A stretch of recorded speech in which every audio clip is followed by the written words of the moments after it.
Board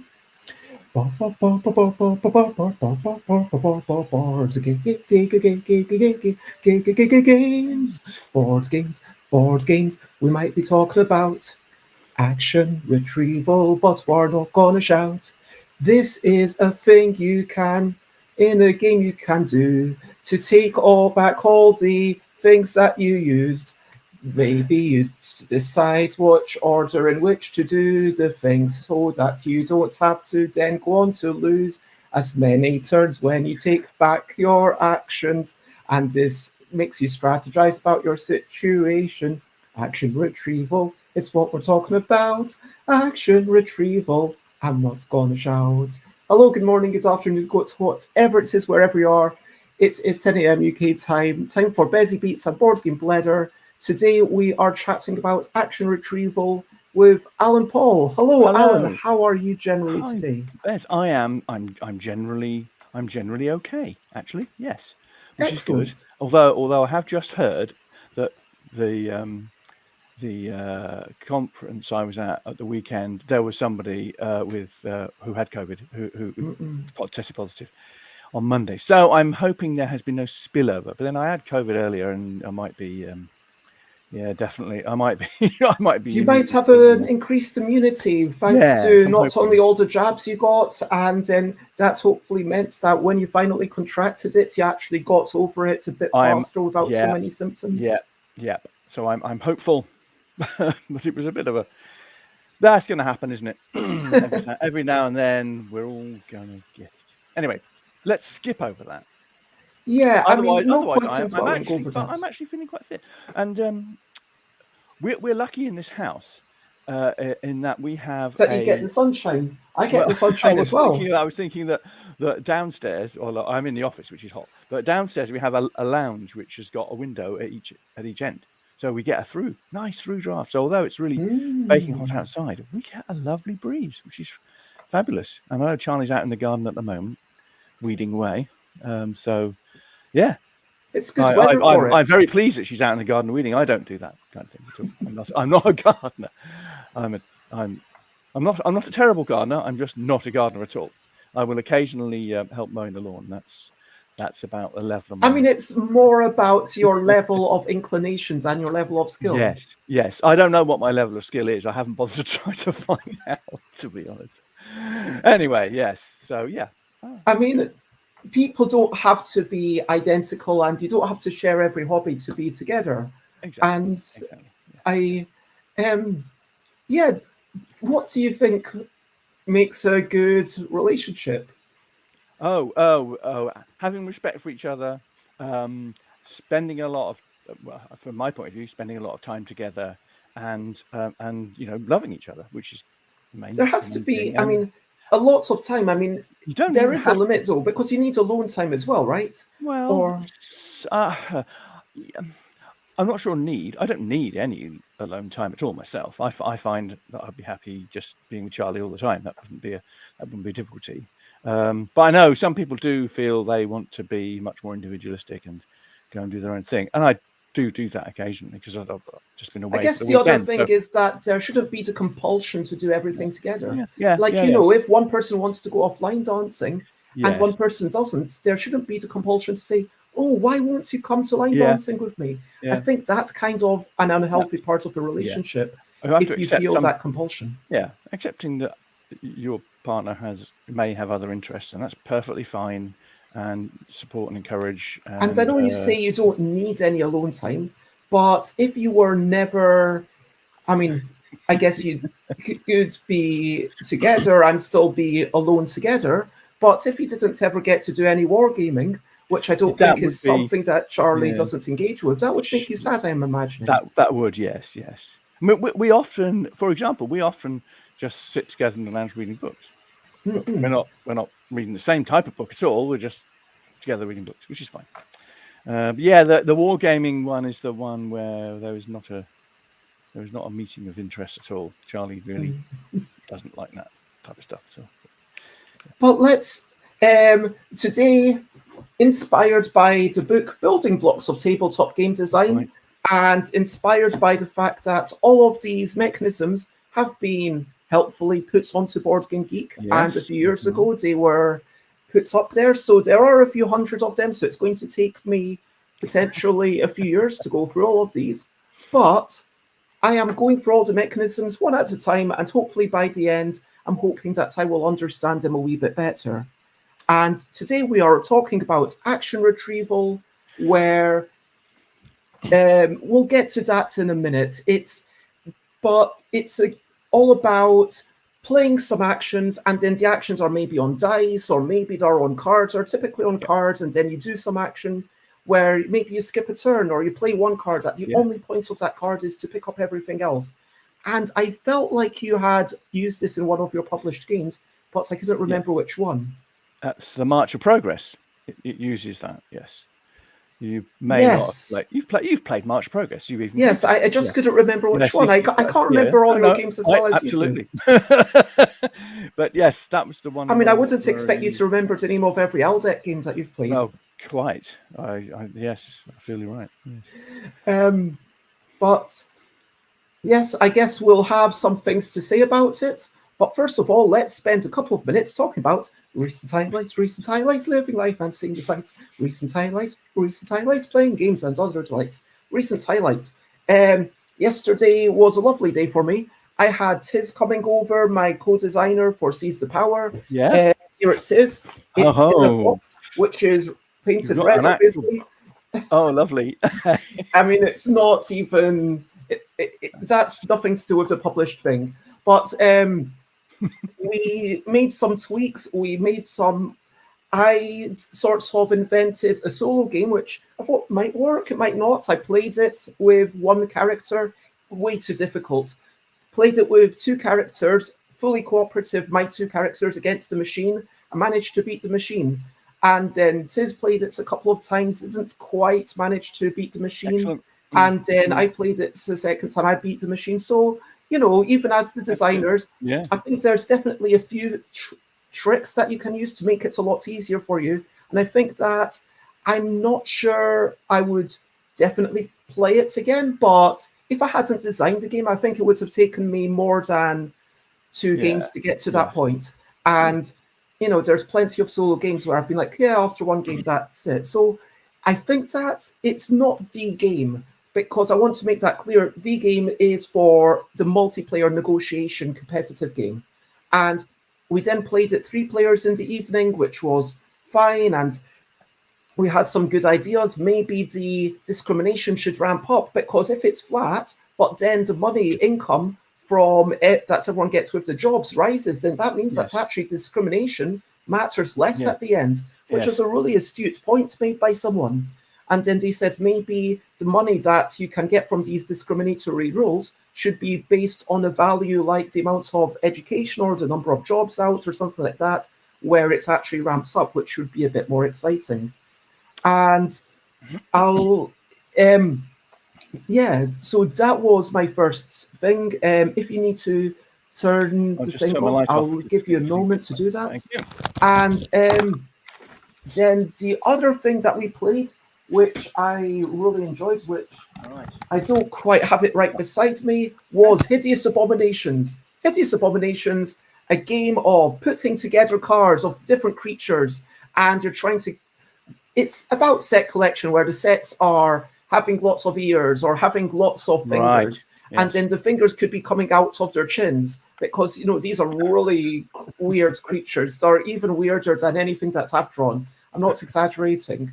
I mean, these are the most weird creatures that I don't think I could imagine anything weirder than this. I am massively impressed. If you like making weird creatures, I mean, the game itself it's a bit random. It's a bit, standard. It's a good game. The game, I would say it's like a solid 6 out of 10 game. But then the art, for me, it makes it into a solid 9 out of 10. And I would never refuse to play this game. Oh, excellent. That sounds good. Yeah. And so, yes, that was my day. Working a bit on the game, having fun playtesting, and made a bit of food. How was your past couple of weeks? Any good games? the highlight, my main highlight is last weekend. I went to the Conference of Wargamers, which is well, it's a conference where we have a residential conference where we go away, and a bunch of us old lags, wargamers, old grognards, we get together, and we have usually 50 or so of us, and we play, well, war games from Friday evening all the way through to Sunday lunchtime.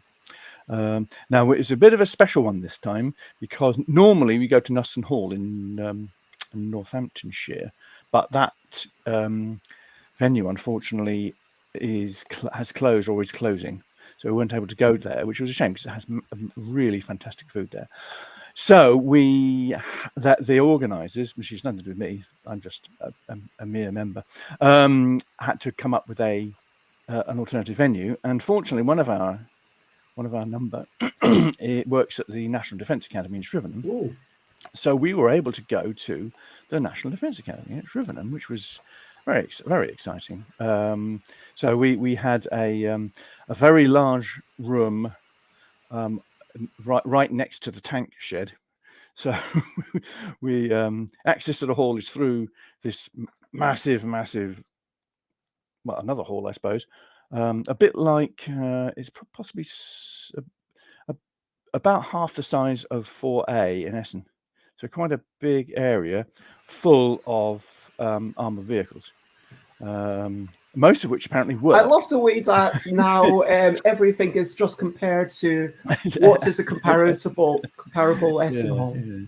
So that was exciting. We played at Conference of Wargamers. It's often for new designs, so experimental stuff and new designs, and mostly not published stuff. So and there's a lot of miniatures gaming. It's mainly focused on miniatures gaming. And my book of the fortnight comes from there. It's called Spartans and Successors. It's a simple, relatively thin set of rules, so it's quite accessible. For about ancient battles, Spartans and Macedonians and Greeks and things like that. And it's by Graham Evans, who is a prolific designer of tabletop games. He has got a whole range of stuff published, all of which have, in fact, better titles than this. This is Spartans and Successors. If you know anything about the period, it's quite clever, because successors are successors to Alexander, normally, the successor states. So Spartans and Successors means it's about Spartans, and also successors to Spartans, and also successors to Alexander. So it's a bit clever. So it's a bit of a history joke. You need to have some awareness to get the joke. Well, this is only £5, and it takes maybe half an hour to learn. It's very simple. It uses square. Can't really see that. It uses squared grids for the. So this is a tabletop game, two-player. Yeah, two-player tabletop game, and it doesn't use dice. It uses playing cards, a normal pack of playing cards with jokers, to determine the actions of your units. And so for you, is the joy of something like that, do you get a lot of joy just from reading rules without necessarily playing the game, would you say? Well, as a designer, I do, yes, because I love some of the techniques that Graham uses. He's very inventive, and he most of his designs use squared grids, not hexes, and not measuring with no grid. And that makes the whole thing much more approachable, because if you've got a squared grid, you've usually got simple movement mechanics, because you're just moving from one square to another square. That's much easier. That's actually a lot easier than hexes as well, because hexes introduce for movement, because it's. I mean, like, the advantage of hexes, everyone says, is okay. At least now, you can move at different directions, and it's a bit more it's literally less complex. You've only got 4 edges. So, well, I mean, okay. With hexes, you've got 6 edges, and the trouble with hexes, it means you can't. With a hex grid, there's only one. There's only however many directions it is. Is it 1, 2? It's 3 directions which are straight. The other 3 directions are crooked. Whereas with squares, you've got north, south, east, and west. Because normally you've got four directions. That's four directions. straight. Technically, you could have diagonals, but most systems you can't move diagonally because that makes it simpler. So it's people understand squares. Non-war gamers often can readily understand squares, where they find hexes much more complex. That's one of the reasons why. So basically, what you're saying is that even though hexes might be great from a showing off the topography or whatever, they've got an alien nature that might be a bit off-putting to people, because absolutely. I guess also in general life, I mean, sure, hexagons might be a bit stronger as a construction technique, but then it's easier to make bricks. That's our cuboid. Yeah, absolutely. And so people will see these squares all around. I'm trying to see, like I've got tiles on one of my floors, you know, it's easier to lay tiles. People might be likely, even if you've literally never seen a board game in your life, which would be kind of unlikely, but you're likely to see that. And yes, it's one of the reasons why we use squares for Airfix Battles, the introductory war game, because we wanted to make it completely approachable. There's a big industry on hexes. I never really thought about that. And I think that takes us to, let's talk about squares. That they are a brilliant thing. It's our little thing, which is brilliant. Why are squares brilliant? Well, I mean, in game, like I said, in game design terms, they tessellate very easily. Everyone knows how to tessellate squares. One thing I like about squares is, unfortunately, this is not a square. This is a slight rectangle, which is a bit confusing, because that means that if you make bits of paper or a board that fits it exactly, then you need to get it into the correct orientation. So that might be a bit confusing. So therefore, squares, the rotational symmetry makes it easier to fit things in. And you can reference a square really easily by just line. Yep. And also that means that if you're unable to physically touch things, like if you're struggling for some reason, let's say someone is challenged in terms of their motor skills, they can speak and maybe tell someone where to move something to. You can say king's pawn to king 4, and some people will know what you mean. Or you could say move that piece from the, I mean, especially if you add numbers and letters, but you could say move that piece from I4 to go over to J4 or whatever. I mean, if chess was on hex grid, God dear, that would be horrible, wouldn't it? That would be really hard. Hex references are actually a bit more complicated. They are. Because there are some hex you've got games. Like 3 lines, and then any 2 of them can combine to make a unique reference point. But then it is a bit more unintuitive. Like, I understand it because I've studied it. I'm sure you understand it. Yeah. But most people don't, even though they might think that they do. Yeah, great. Yeah. So, squares. Squares, we like squares. And, of course, you can make cubes out of squares. So, we all like cubes, don't we? As always, comments, ask questions, fun, like, follow. And we will now get to the main topic of pondering mechanisms.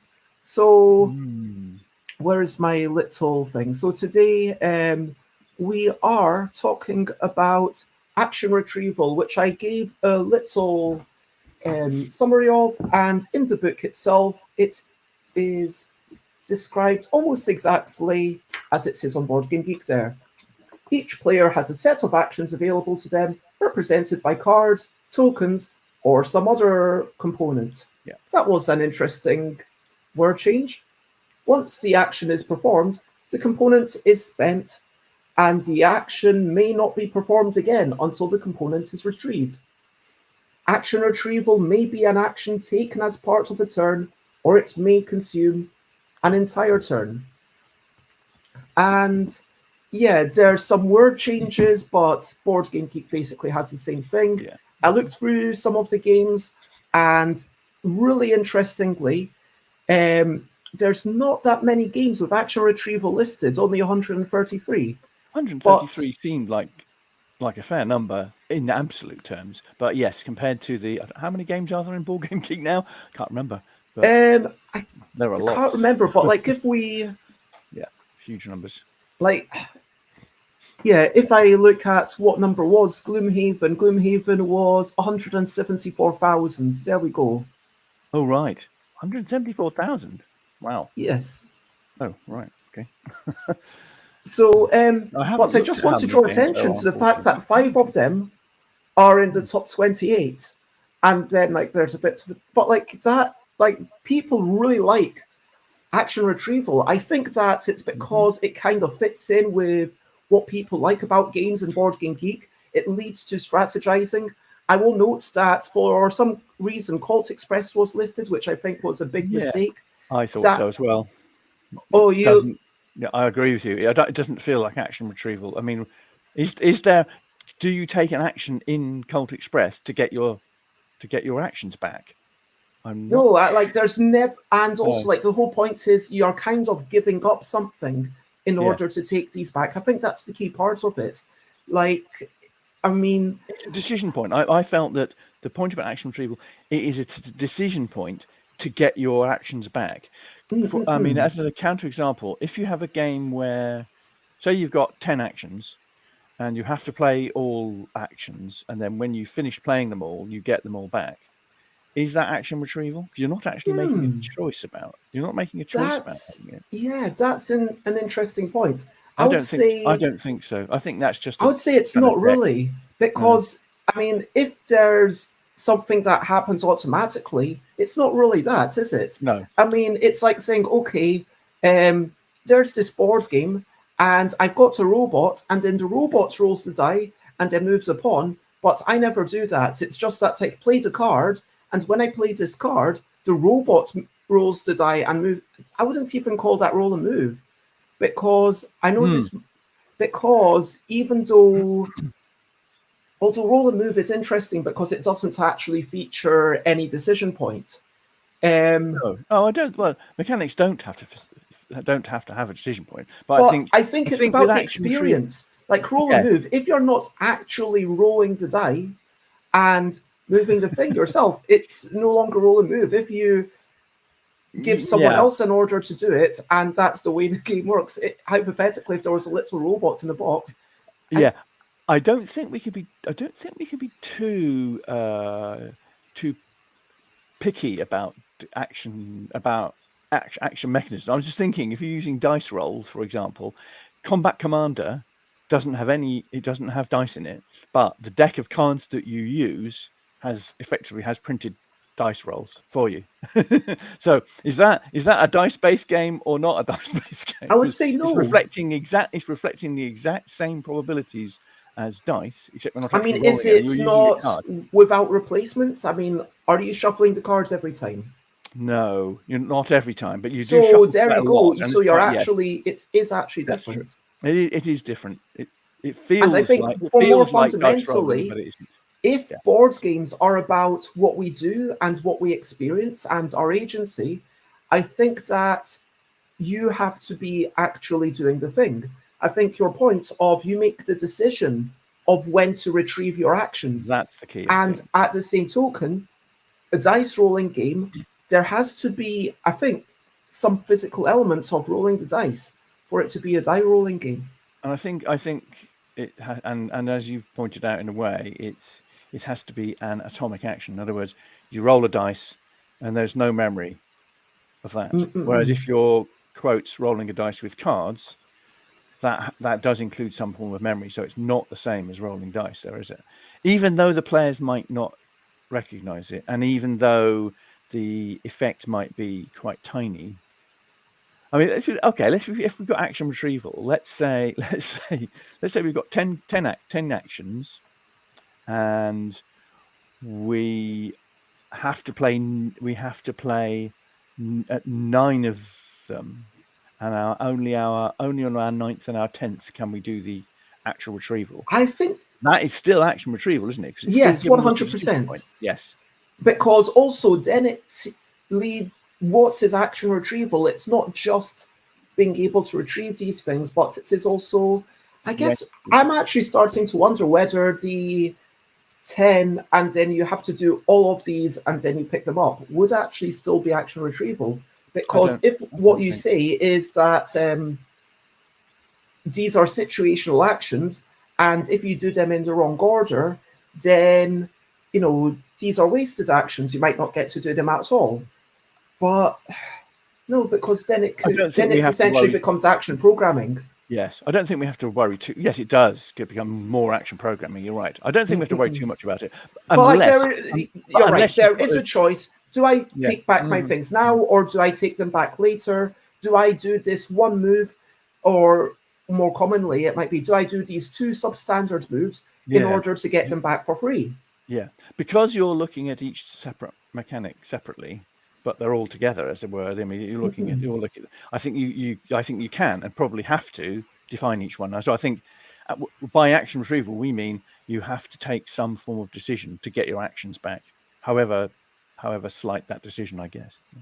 I want to just comment that I am not quite sure why root is action retrieval either. I think aren't there some factions in root that have action retrieval as part I know of there's a lots of factions, I but I couldn't quite work out which one. And this is the one where I maybe didn't spend enough time. I just felt compelled to point this out because it's on the screen. But let's go through some examples. Exactly. I mean, I've played a little bit of root, but I haven't played enough. I've only played, I think, a couple of games. I can't remember.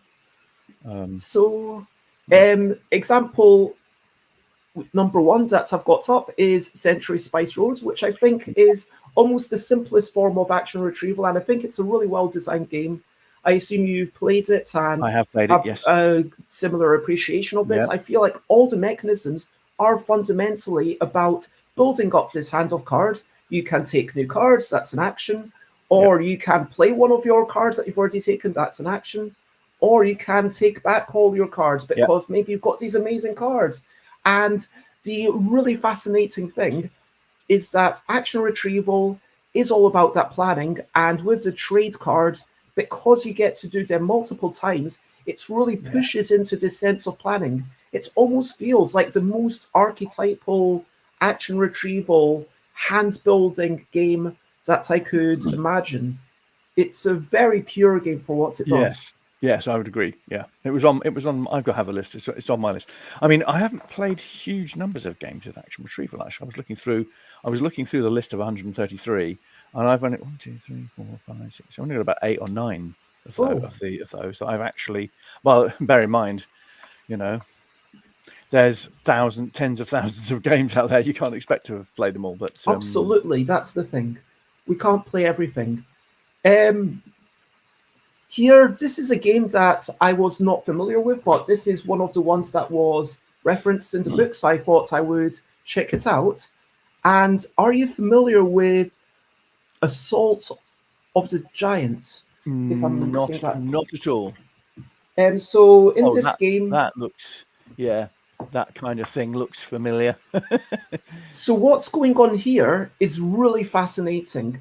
You play these cards in a set order, but then it's got the twist that for the arrows that are pointing backwards, you get a bonus for every previously played card. Right. Whereas for the arrows pointing forwards, which might be like 20% of your cards, you gain a bonus for every subsequent card. And so it's not just about when do you want to do your move action, when do you want to do your fights or whatever. It's about, do I want my move action to be earlier? And then in this example, it will be a bit less powerful. Or do I want my attack action to be earlier and less powerful, but then do this amazing move that's sweeping across the board? That's quite clever. So do you put them in a sequence, or do you play it's one at a time each turn. So it's not. That's really quite clever. So it is bribing you effectively to keep going. To keep going. Yes. Do you keep going? When can you get them back? So I think it's I think it's just one of the rest command. Yes. Okay. Draw all your command cards into your hand. There we go. And you take a giant slayer action for every previous thing. Right, so for each every previous thing, you take a giant slayer action as well. That's that's good. That's fun. That looks. So there is quite a premium on. Hello, Dutch Yoda. Hello, Yoda. There is a premium on playing out as many of your actions as you possibly can. Now, this is nice because I think the power of action retrieval is it's largely tactical in that the decision point, just the point at which you decide to get all your actions back is a largely tactical decision. So there'll be a good time to that action retrieval actually brings a lot of strategy into the game, because if you've got 10 cards, you've got to plan out the next 10 turns. It can support your strategy, but it's a tactical. I would think it's a tactical decision, because sometimes you could have a strategy which is to play lots of a certain specific action, in which case your action retrieval supports that if you can get your actions back and play that type of action more frequently. But of itself, I see it as tactical. It's a tactical decision when to do that action retrieval.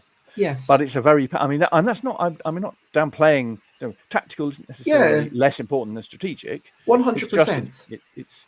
But the power of it is in that idea that I can do something which I've already done quicker than your opponent might think you can. And I think that there's also another benefit to action retrieval, an interesting tactical consideration for other players. If it's a highly interactive game like this, I've not played it, so I just want to make that clear. I've just had a quick look through the rules, but it feels like you're then able to say, haha, this person can't attack, or at least they can't do a powerful attack because they've already done it. Now I'm going to go in there and attack while I can. Yes, this is similar. This is similar type of thing to March of Progress, which I mean, if you've got a conflict-based type of game, you're going to have certain things: move, attack, recruit. And those are the fundamentally with the war game type thing you're going to have. You have to have way to get more troops, attack, move.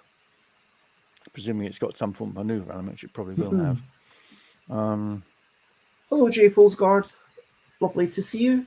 And I'm talking about growth and getting extra things back when you do your rest action or whatever the retrieval action might be called. Concordia, which I've only gotten to play once, is an absolutely delightful game where action retrieval is mixed with hand building, where you are building this deck of cards, and here you can see the Tribune, recover all your cards, and you get, if you take more than 3 cards, you get some money from the bank, which is lovely. And again, this is, as you say, bribing you in order to keep going as long as you can. Concordia is also on my list. I haven't played... when I first played it, I really did like it, and I played it, I think, 2 or 3 more times after that. We don't have a copy, and I think only one of our play groups has a copy, so we hardly ever have played Concordia. Although every time I played it, I thought this is really quite a the way you mentioned it, I thought you were going to say you went off it. No, not at all. No, I still like it. Like I said, I think I might have played 3 or 4 times, but it's and not for probably not now for 5 years, I think probably. But it's a really good game. I like it. Do like it, and I would play more. I would play more if we had access to a copy. In this game, the whole game is incredibly strategic about the cards that you take, and the cards that you take are going to inform what kinds of actions you can do on future turns for the entire remainder of the game. And you do ideally want to play out your entire hand, which I think is a very common thing in action retrieval. Quite often, it does go to that state where yes, I want to play out my entire hand. But then, as you say, there has to be that choice. It can't be a compulsory thing to go to that 10th action, because then there's no choice of when to take them back. But or if it's obvious, if it's very obvious that you want to play out all of your hand all the time, yes, okay, technically that might be action retrieval. If the retrieval action is effectively always substandard, then nobody would do it. In which case, it's just a false type of action retrieval mechanism. It has to mean something. That's why I think it's why even use that? It's like why bring in a rule that isn't actually going to offer a choice for the player?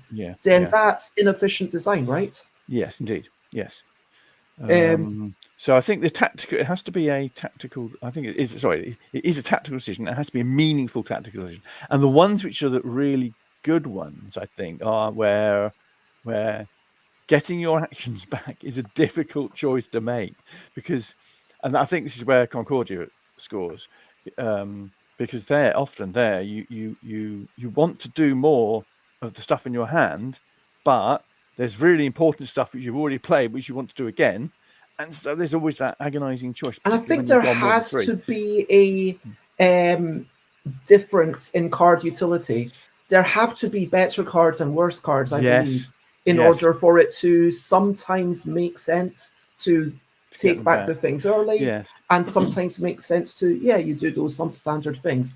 Alternatively, if there's enough of a, specificity, like of a situational value, then it might be that, these half of the actions normally are really good, but because of the way that the game is right now, I don't want to bother with any of these 4 actions. I'm going to, just get all my things back. Yes. I mean, interesting thing about action retrieval is that generally you will have a relatively small number of actions to consider.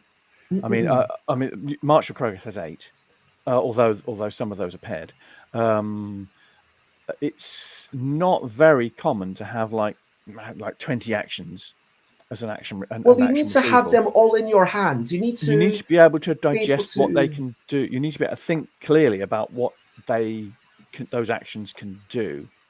And if you've got like 20 actions, it becomes too difficult to make a decision about when to get them back. And also, it means you could play half the game without doing action retrieval again.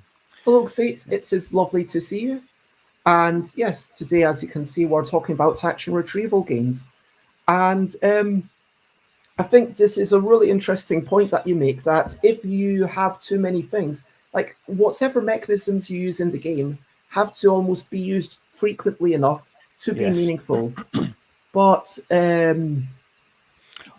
I like to think that March of Progress uses this mechanism quite well, because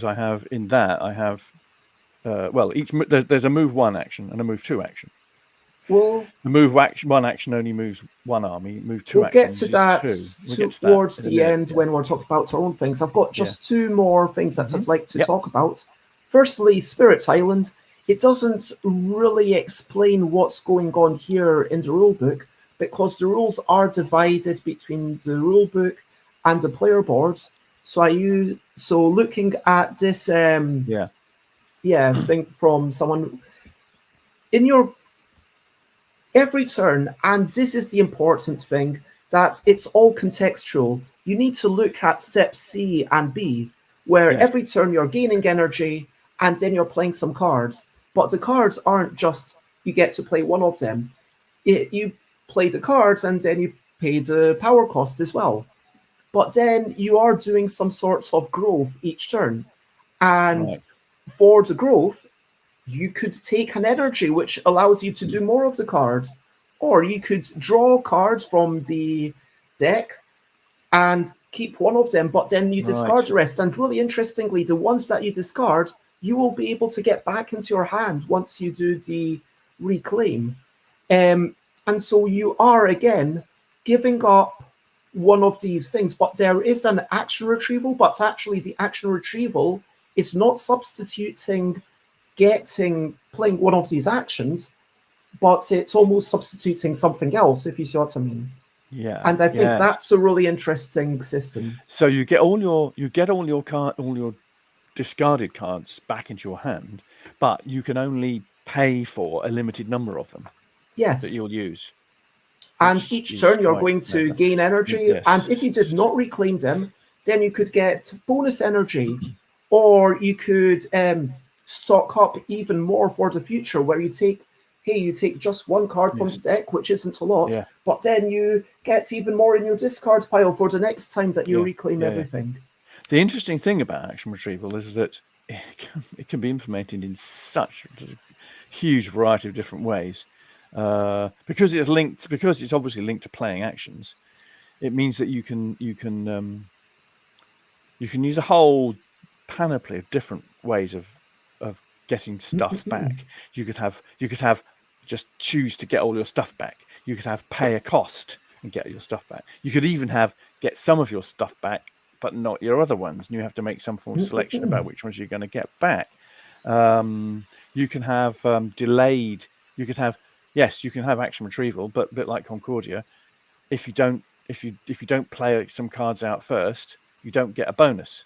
Or even you could even have a mechanism which says you have to play a certain number of cards or a certain type of card before you can retrieve. So there's huge numbers of ways in which action retrieval can be implemented. And I guess the design decision depends on what's more interesting for the player decision point within the context of the theme and the rest of the style of the game, which is an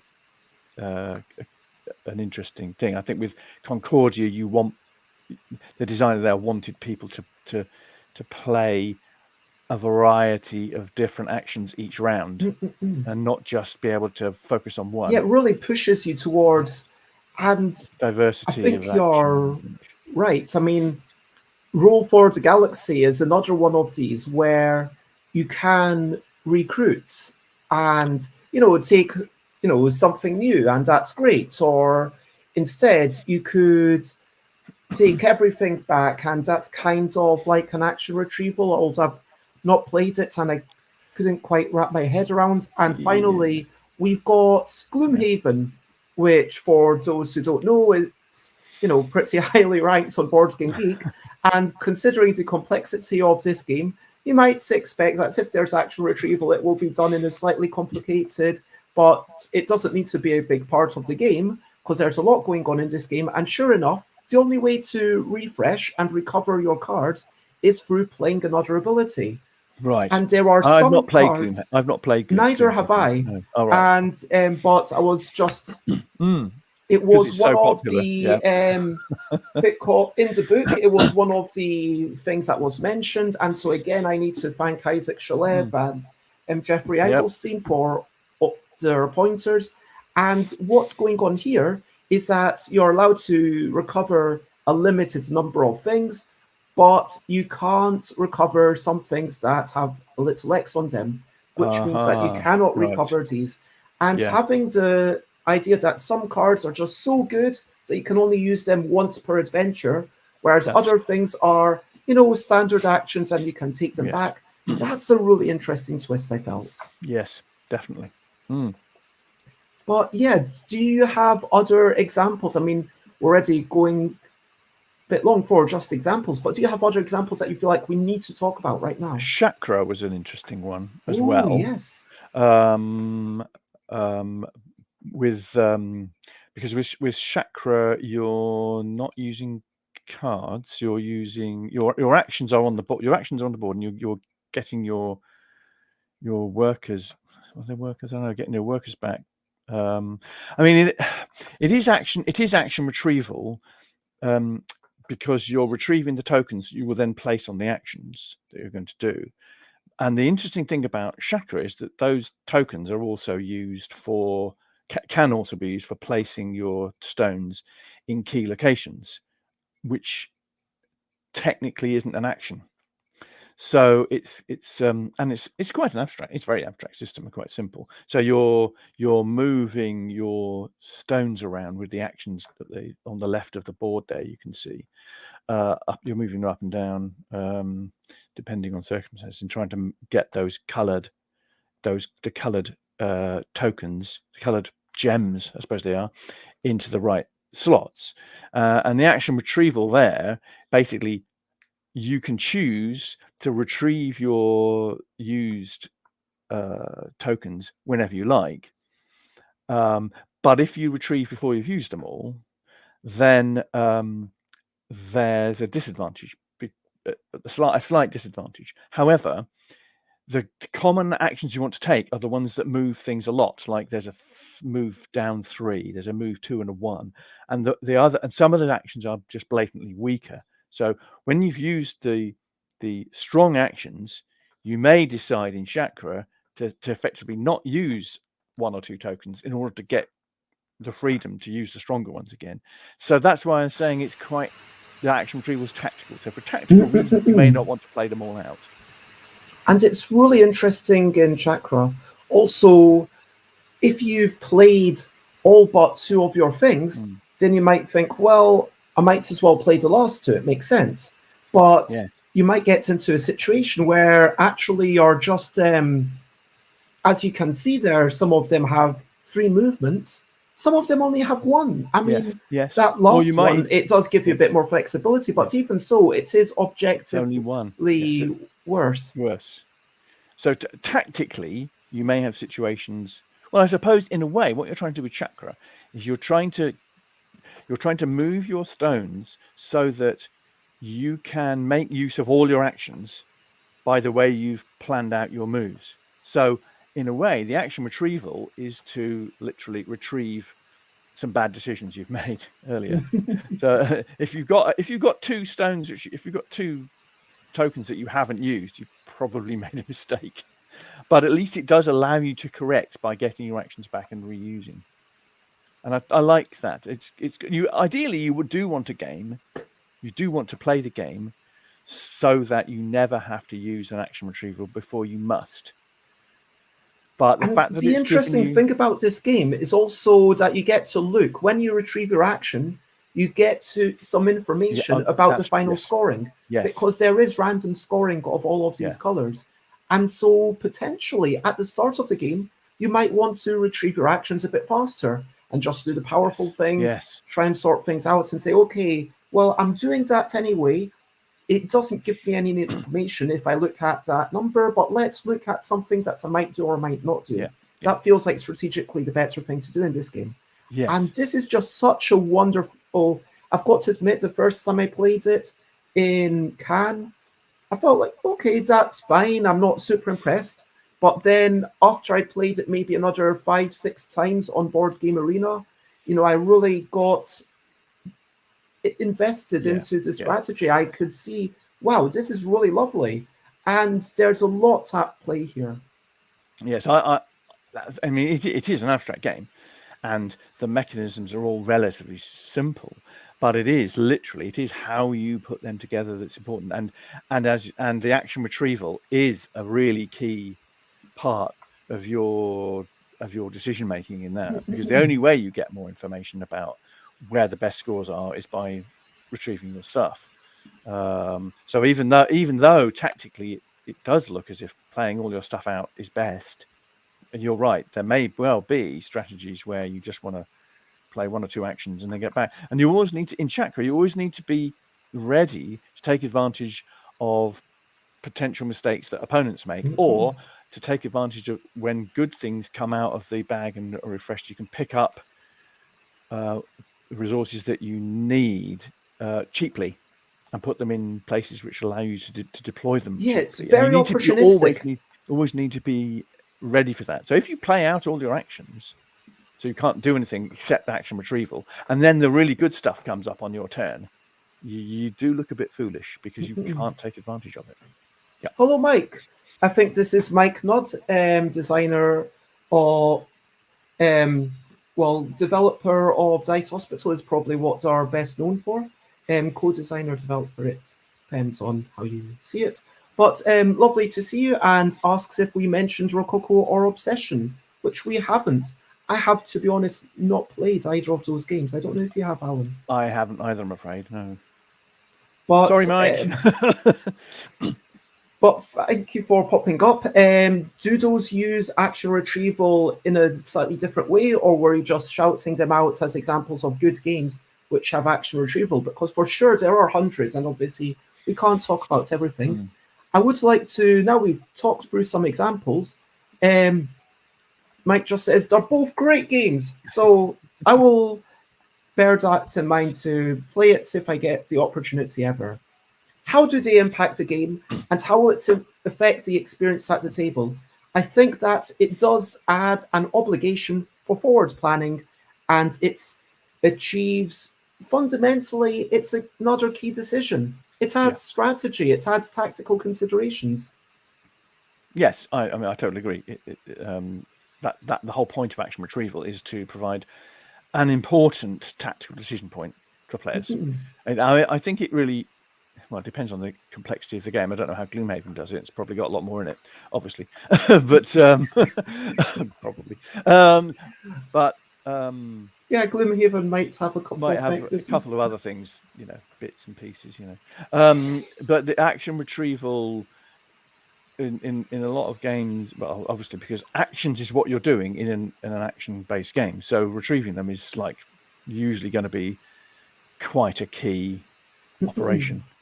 Yeah, so that's I think that in terms of game experience, the implementation of action retrieval has to be interesting or quick or both.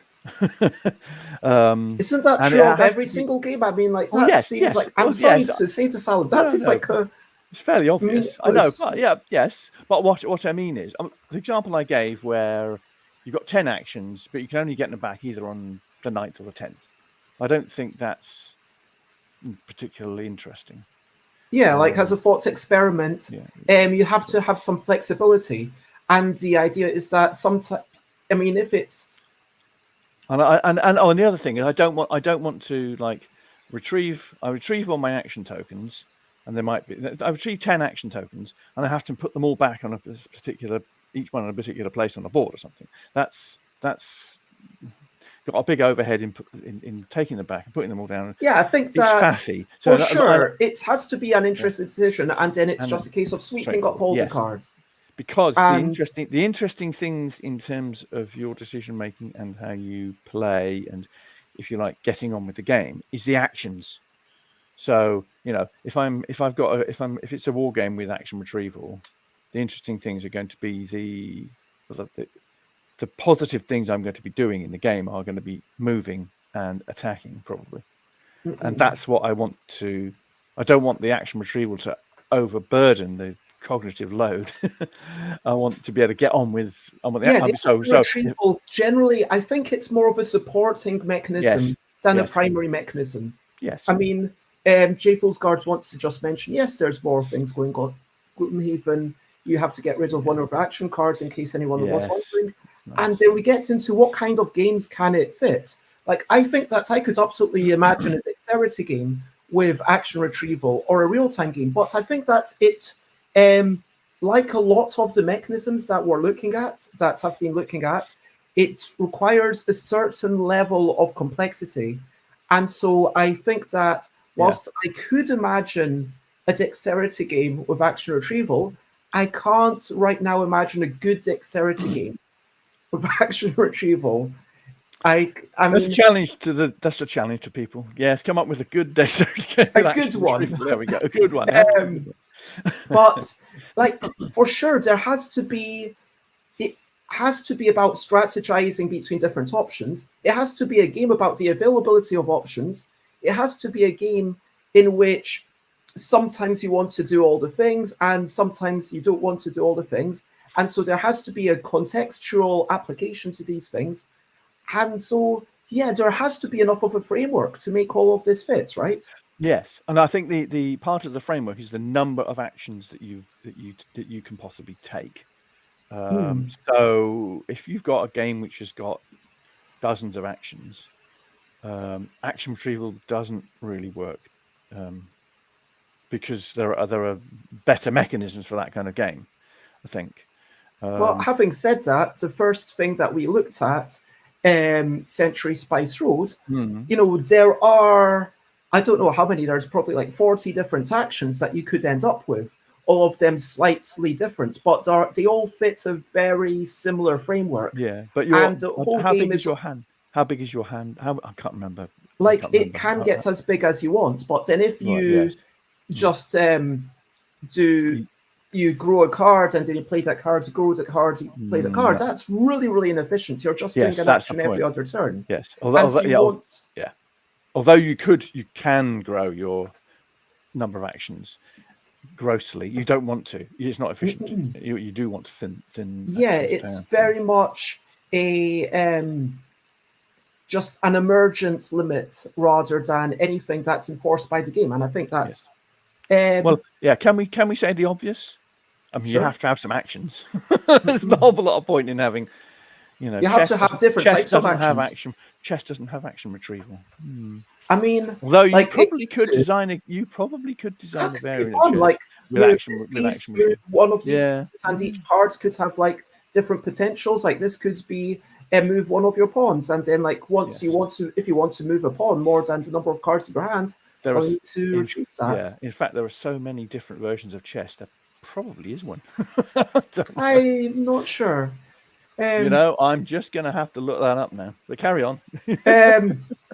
So the question is, when is it good and who would enjoy it? I think that it's a mechanism suited for anyone who's like forward planning. I mean, that seems a bit vague, but like, how would you answer this question of when is action retrieval good in a game? When is it good? Well, when it I think I said it already. No, when it provides an interesting and challenging decision point, that's the key. If it's providing an interesting and challenging decision point within the context of the actions you're doing, I think that's a good use of it. Really, I mean that.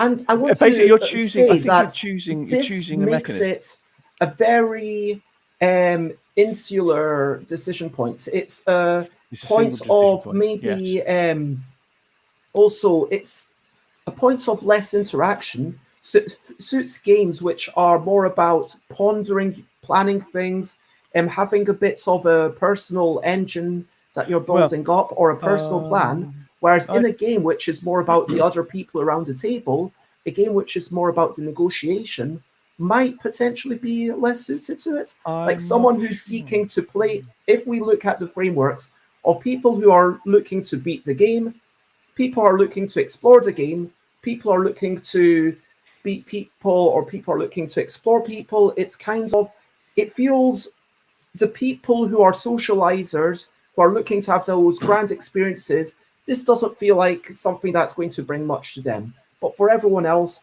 the people who want to explore the frameworks, the people who want to find mastery over the frameworks, it feels like it has something to offer to those other types of players. I don't know. I think it's very versatile. I mean, for example, with March of Progress, March of Progress is a 2-player war game. March of Progress is, with all due respect, is not a game for socializers.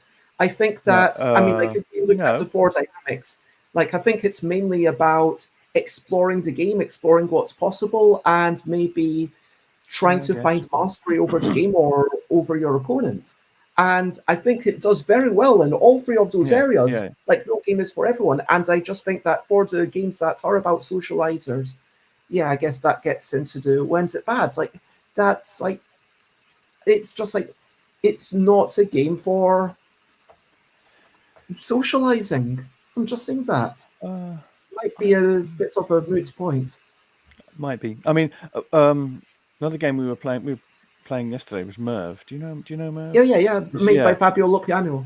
Yeah, that's right. That's the one where Mongols attack. That's the one. Yes. It's always bloody Mongols, isn't it? Anyway, so with that, the action selection mechanic is you have one worker and you select one of 5 columns or rows, depending on which side of this square of actions you're on. Now, action retrieval doesn't make.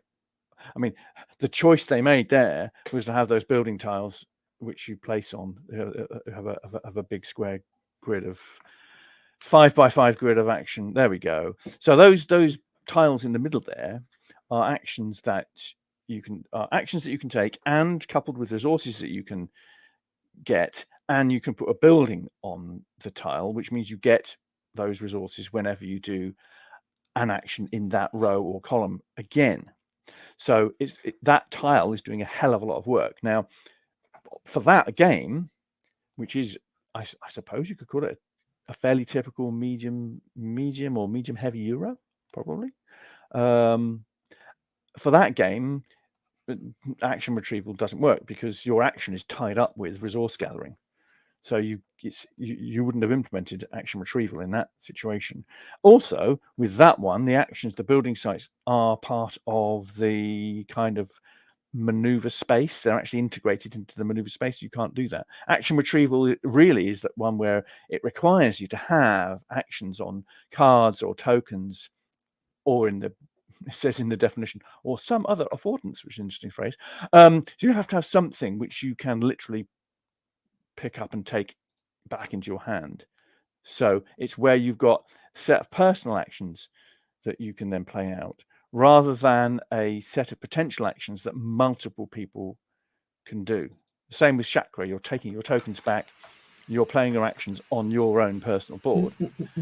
So that's the kind of restriction you've got. Now, whether that means something about social interaction or not, I'm not sure. I've always found chakra very, very abstract game to be quite social. It's quite social. It is a game. Kind of relatively a fair amount of interaction, and you can chat at the table. Yeah. But that, like I was saying, I think it's incredibly versatile. Does the action retrieval mechanism contribute to that? I'm not sure. I guess, but yeah, maybe that's a bit more of an exploration for a later time. I don't feel like I have anything more to say. When is it bad? I think that you mentioned that if it's always a no-brainer. If you are, I've seen some games where, and you play all your actions and then you get to retrieve them back automatically. So if you manage to do the grand sweep of doing literally everything, even the one that's maybe not quite so good at that moment, then you get them back, and that's amazing. Yes. But the problem is, if that becomes the no-brainer, if that becomes the thing that you do literally every time, then what's the point in that? Yes.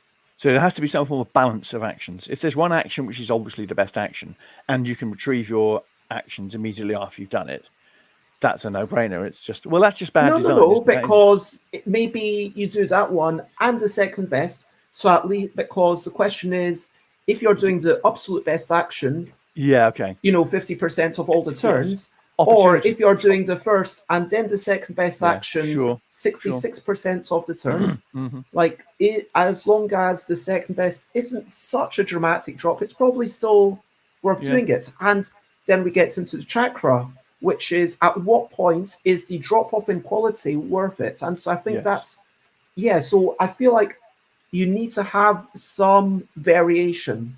I think that's the key thing. Variation in card quality leads to interesting decisions. And if the action retrieval is an action itself, then the opportunity cost of doing the action retrieval has to match in some way with the power of doing the action. So as you rightly pointed out, you can easily have a situation where you want to play your best action, your second best action, and then retrieve. That might be something that people think is a good thing to do. It might look like an obvious thing, but might not be an obvious thing, because people may be miscalculating the power of the action. So I think it's that kind of thing that makes this is interesting.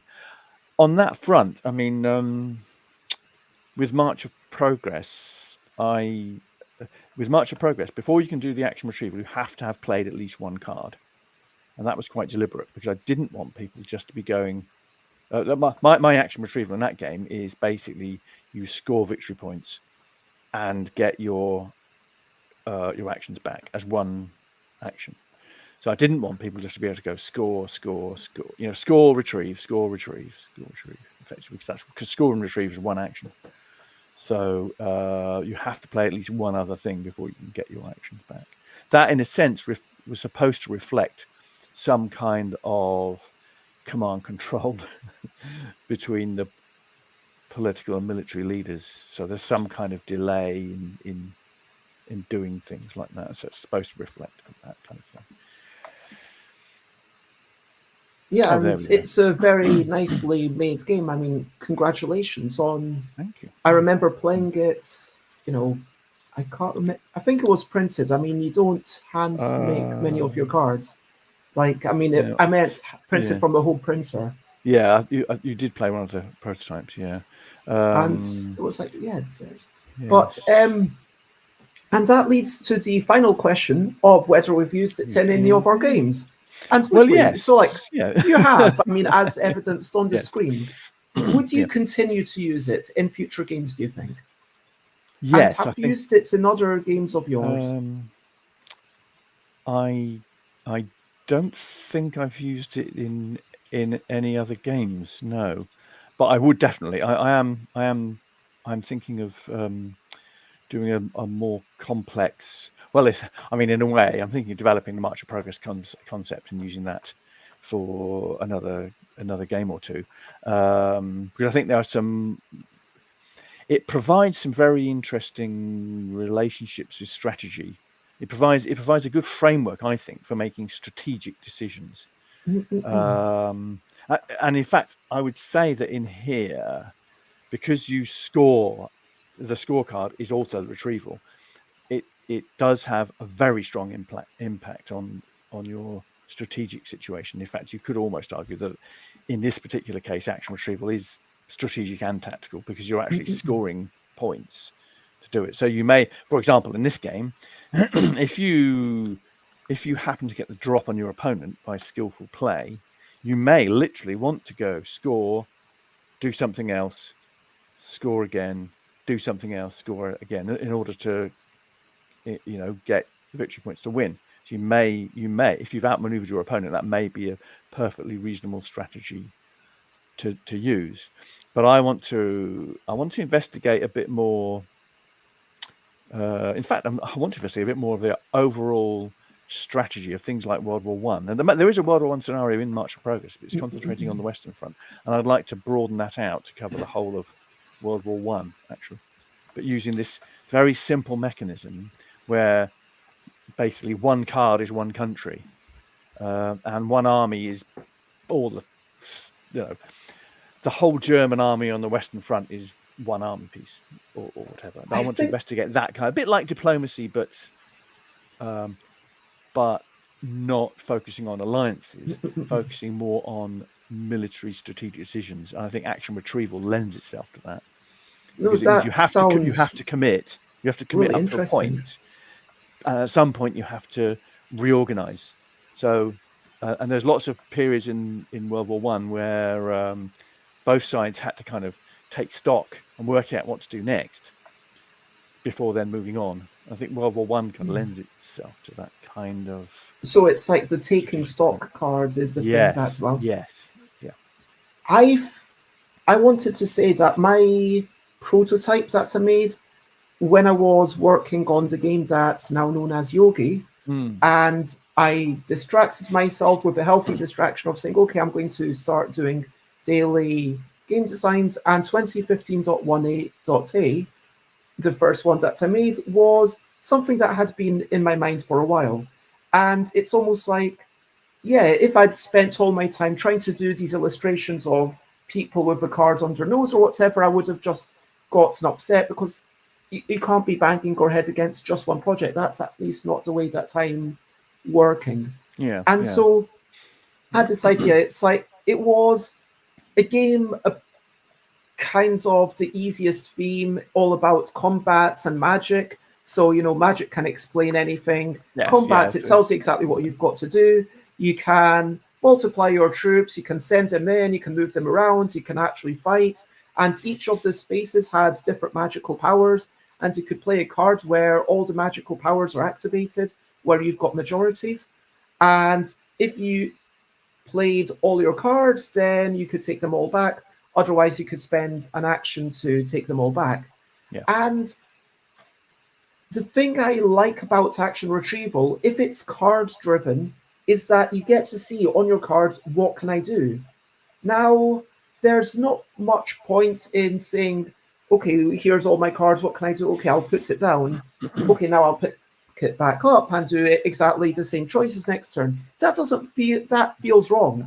And so if you say, okay, I've got a choice of 5, 6 different things, 7 different things, okay, I'll put that down. Now you're making a very similar choice, and it's all the options are available to you. See it. It's got some sort of visceral intuition about it. I think it makes sense. One card, one action. Play the card, do the thing. Once you played it, you can't do the thing. It's like typically you've got a hand of cards. Once you played it, it's out of your hand. Yes. And then eventually, well, I don't have any cards. What do I do? Better get Well, them you back. pick them all back exactly. up. Yes. And I think Yes. for what actually has massive possibilities, and it's a really fascinating strategic choice, and you could really get into the maths of with different levels of abilities. Do I want to do just the best thing 50% of the time? Do I want to do the best and the second best like 66% of the time? And that's even before you get to do all the situational aspects of all these actions. Even though it has all that potential, it is actually fairly intuitive. And I think that's fundamentally what I love about it. Yeah. What are we, can I ask a question? What are we modeling with action retrieval? I think it's completely abstract. Yeah. I mean, I'm hoping. Well, in an RPG in Gloomhaven, it's rest. Yes. And in March of Progress, it's like reorganization. Is how we're doing it? Which is similar. But as you say, it is kind of completely abstract, isn't it? Really, is it? Really? I don't know. I mean, there are periods. I mean, it's I think that was a bit glib of me. I think it's no more abstract than most other things in games. Yes. Games are abstractions, of course. Yes. I mean, you could just have a deck of cards with loads of actions in it, shuffle it all up, and you could. I mean, for a March of Progress, I could have 8 actions, and I repeat them 5 times. You shuffle up the deck of cards, and you draw them out in a bunch. I mean, you could do it like that. And you just get to keep doing one of them, draw cards, do one, draw cards. Yeah, exactly. Yeah. I mean, that would certainly be a much more luck-driven version. It would be a much more luck-driven, and it just wouldn't be as interesting in terms of decision making, because you're just being presented with whatever actions happen to randomly. Yeah, it's just too random. Interestingly, it would, by lessening the agency, that might make it more suitable for casual play. Yeah, I mean, I think in March of Progress, what I'm trying to reflect in, if you play a move card, say you play your move 2 card, and it's discarded, and you can't get it, you can't use it again until you've got it back. That actually does model the fact that you've used resources up, and you've used resources of planning, and you've used logistics and stuff, and so you can't do that again until you've collected up more resources and you've done a new plan. So in a sense, so action retrieval there does represent, just in terms of the move cards, getting resources again and being able to plan out again. So there is an actual part of a model of warfare and how you carry it out in there. And I suspect that the good implementations engage the players in that model, I think. So it makes sense. Concordia is possibly Geoff says there is some simulation of time. Yes. In the sense that you can't keep doing the same thing. And I think Concordia does that. So in Concordia, it definitely feels like, well, I got to get my stuff back because time's passing. Time's passed. Yeah. I can't do those things until I've recovered my situation and got my act together again. So I think that probably that is it. I'm not. Century Spice Road feels much more abstract. It feels like, well, there's a bunch of actions I have to play, but I have to get them back or I can't do them again. I don't want to explore this too much, but I want to mention that action retrieval has parallels with worker placement when you retrieve all your workers as an action. For example, as seen, I believe, in Euphoria or in some of the Energy Empire. Yes. Well, in a sense, Chakra is like that. In a sense, isn't it? Because Chakra, you're getting your workers back, so that you can play them again on your actions. But they're your specific actions. Yes.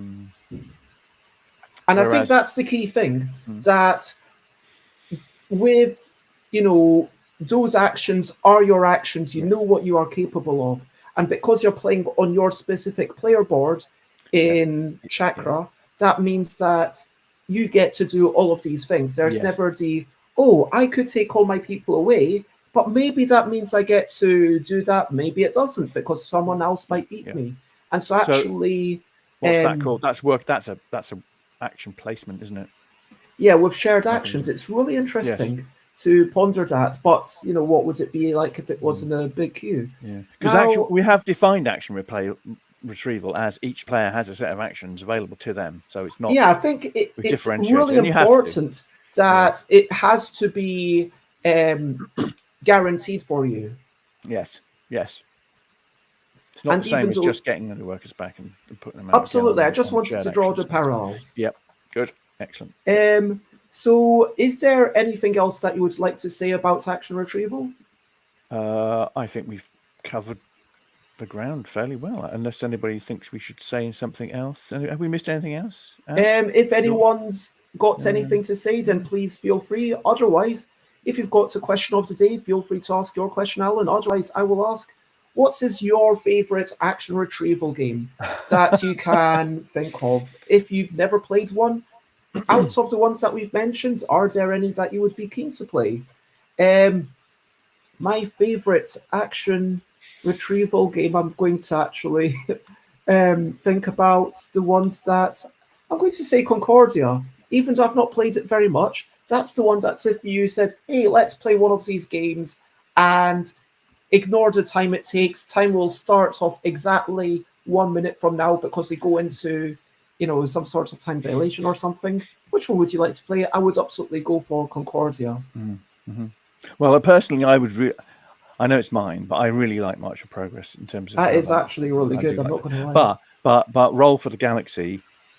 We've played it. I've played it so much, and I think the action retrieval is very clever. The whole action mechanism there is so clever, with the colors of the dice being giving you different types of action possibilities, and the whole of that, and the fact that you need to give yourself enough money to retrieve dice, but you also have to spend those dice in order to do the more powerful things. So you automatically got that ebb and flow of how many actions you can do. So action retrieval there is really. If you're in a situation in Roll for the Galaxy, you only get one dice back. That's hard, really very hard. So I think that I like the way Roll for the Galaxy does that a lot, and it's a key difference between Roll and Race for the Galaxy. And we've played it a lot. Yeah, I think that's probably my still favorite. Not had a chance to play it. Do you have it? Yes. No, maybe next time I come over. You need to come over. You definitely need to come over. We have a standing invitation, Bez. Please come over, because we're looking forward to doing some playtesting and playing. I really appreciate that. And J Foles Guard says, I think action retrieval is really good at getting the player to play ahead and to strategize, but also being very flexible to react to situations. Well put. I love that way. Yep. And so at this point, over to you. What you're up to, you can share what's on me if you want to. Whether it's fun and frivolous, something super serious, something you need to do, something you want to do, something you're excited to do. I will be doing some postage, doing a wee bit of design work, rewriting a whole bunch of cards for different games. I do some drawing and social media. This evening, I'm going to be going to dancing, which I'm excited to do. I'm not going to lie, I'm having to overcome a wee bit of getting out the house anxiety. I'll make sure to have a wee walk around in the afternoon first, but I'm going to go off and explore some cha-cha-cha and mambo. Wow. So I am looking forward to that. What are you up to? Right. Well, this evening I am going to Brett's house in Ely for the Ely playtest meetup. So we're doing some playtesting, and usually we get half a dozen or so people, which is good. So there will be a wide variety of different things. Some short, some long, some dexterity, some card games. And I'll be taking all of the 3 cent shows. And I've got version 3 of my 1-card World War I game. Ooh. which I played at Conference of War Games, and it was quite good. Now, the version 1 and 2 were almost entirely deterministic, in that you just basically roll some dice to see who wins. So it's one card plus dice. It's one, yeah. Technically, it's one card. You need, well, in version 3, it's a little bit more complex. You need one card, you need a dice per player, you need 2 players, and you need an umpire, because the dice rolls have adjustments, but it's very important that the players don't know what the adjustments are. So it does need an umpire. But there are, in this version 3, there are a lot more decision points that people make. And that sounds quite exciting. It's hope to get a chance to try it sometime. Shaping up quite nicely. It has been a lovely chat. And to recap and wrap up before we finish up, we've talked about so much. Whoops, didn't mean to get that. We talked about action retrieval, of course. So many games. We talked about Century Spice Road, which uses it in a very elegant way. Yep. Assault of the Giants, which allows you to get an ever-increasing card strength, which is a really clever way to say, of course you want to do one more thing, and of course you want to do the less important things first, because multiplying them isn't as exciting. Concordia, which gives you the little monetary boost. Chakra, which is just lovely. Spirit's Island, where it's not just cards you played that get retrieved, but also cards you discarded when you gained the power cards, which I think is really interesting. It's another way of getting cards into your hand in a roundabout way. Roll for the Galaxy, which I need to try at some point. Gloomhaven, where it's about resting, and so there's a finite number of things that you can recover, but only so many. And we've talked about Merv, we talked about, of course, March of Progress, games that we worked on. We talked about recent highlights, and we talked about just enjoying life. And soon, and I feel like to recap our overall decisions, it is just really good as long as you've got a variety of card strengths, as long as there's a difference in utility value, as long as there's some situational aspect, so it's not a no-brainer. Yeah. And I think all of these things have to be true. And if it's card-driven, or indeed if it's driven on a board like Chakra, like, it just feels really intuitive. And in terms of what you're doing physically, it just makes lots of sense. And that is my recap and wrap-up. Is there anything that you want to add at this point? No, I'm very happy.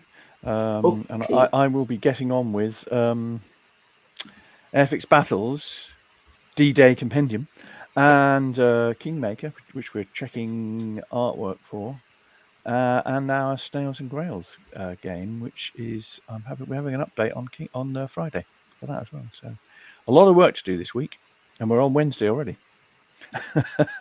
Well, G-Fool's Guard, I'm really happy to hear that it's been an inspiring stream for you, and I hope you really enjoy BerlinCon. Oh, yes. Good luck with that. Yeah, that sounds like fun. I've always kind of thought that at some point we need to go to the BerlinCon, and we have a friend who lives relatively close to Berlin, but we've never...